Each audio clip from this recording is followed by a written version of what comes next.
Assalamualaikum warahmatullahi wabarakatuh. Selamat pagi, perkenalkan nama saya Muhammad Fatih Farhat dari kelas 12 MIPA 6 nomor absen 21 akan menjelaskan tentang poster saya, yakni energi terbarukan, energi matahari, energi angin atau energi bayu, dan energi angin. Sebelum itu, saya akan membahas mengenai energi itu sendiri. Energi itu berdasarkan ketersediaan di alam itu dibagi menjadi energi tak terbarukan dan energi terbarukan. Energi terbarukan yang akan kita spesialisasikan pada saat ini itu memiliki ciri khas yakni ketersediaan di alamnya melimpah, dapat dengan cepat tersedia kembali di alam dan kemungkinannya untuk habis itu kecil ya.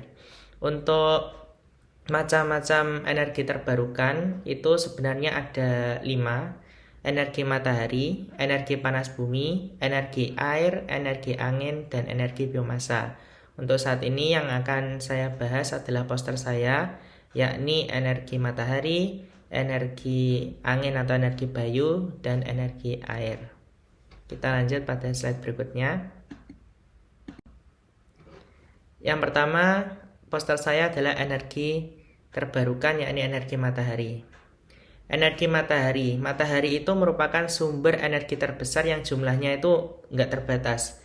Energi utama yang dipancarkan oleh matahari itu ada 2, yakni energi panas dan energi cahaya.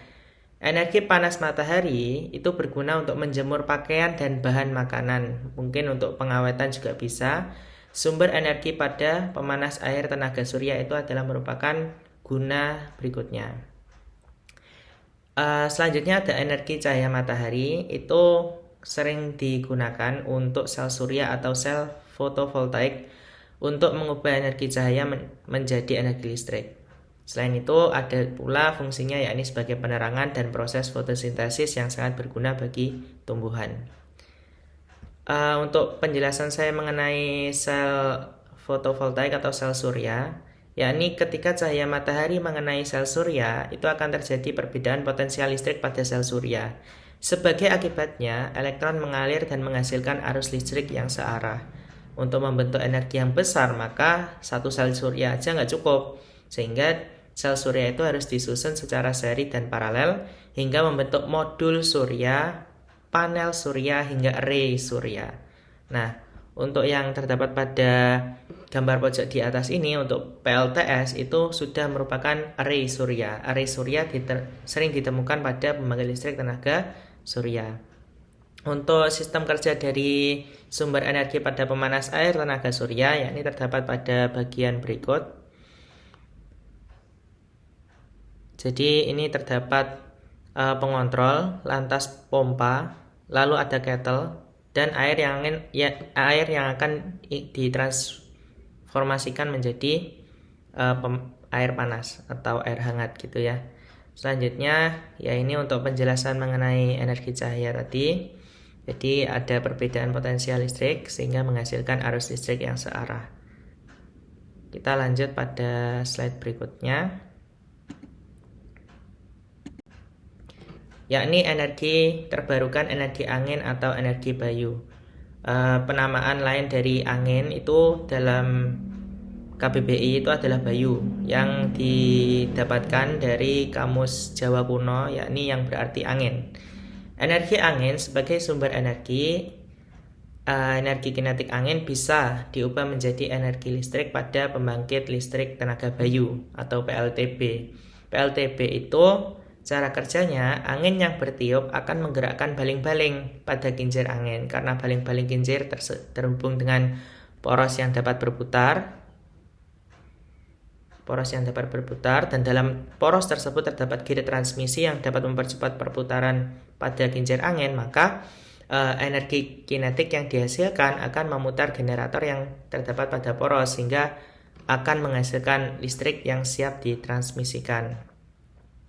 Sehingga kalau anginnya yang dibutuhkan itu cukup besar, bahkan membutuhkan angin yang kencang, sehingga PLTB itu biasanya dibangun di wilayah dengan angin yang kuat dan konstan seperti di lepas pantai dan dataran tinggi. Selanjutnya adalah energi terbarukan, energi air.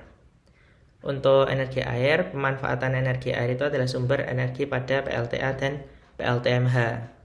Energi air, jenis pembangkit listrik itu yang dapat memanfaatkannya adalah PLTA, yakni pembangkit listrik tenaga air, dan PLTMH itu adalah pembangkit listrik tenaga mikrohidro. Cara kerjanya sama, yaitu memanfaatkan potensial dan energi kinetik air untuk diubah menjadi energi listrik. Namun perbedaannya pada PLTA daya listrik yang dihasilkan besar dalam orde gigawatt, sehingga membutuhkan sumber air yang banyak. Pada PLTMH daya listrik yang dihasilkan kecil atau dalam kisaran orde itu orde kilowatt, sehingga sumber air yang dibutuhkan lebih sedikit daripada PLTA. Aliran air dari ketinggian tertentu itu akan dibendung di suatu bendungan dengan tujuan agar diperoleh sumber air dalam jumlah banyak dan stabil. Air-air tersebut lalu dialirkan melalui pipa pesat untuk diarahkan ke turbin. Lalu energi kinetik yang dimiliki oleh air tadi akan menggerakkan turbin. Turbin yang terhubung dengan generator akan mengubah energi kinetik menjadi energi listrik. Dan energi listrik siap ditransmisikan melalui transformator. Dengan adanya energi terbarukan, maka dapat membuat bumi kita itu tidak selalu tergantung pada energi fosil atau energi tak terbarukan, sehingga bumi kita akan semakin sehat dan semakin hijau. Artinya ya tidak mudah bergantung pada hal-hal yang tidak pasti, sehingga dengan adanya energi terbarukan ini dapat mengantisipasi hal-hal yang tidak diinginkan seperti kekurangan energi dan lain sebagainya. Saya yakin energi terbarukan di masa depan akan semakin berkembang dan semakin murah untuk biaya teknologinya, sehingga itu akan mengakibatkan penggunaan dari energi terbarukan ini akan semakin bertambah. Itu presentasi saya pada 3 poster yang telah saya lampirkan. Terima kasih atas perhatiannya. Wassalamualaikum warahmatullahi wabarakatuh.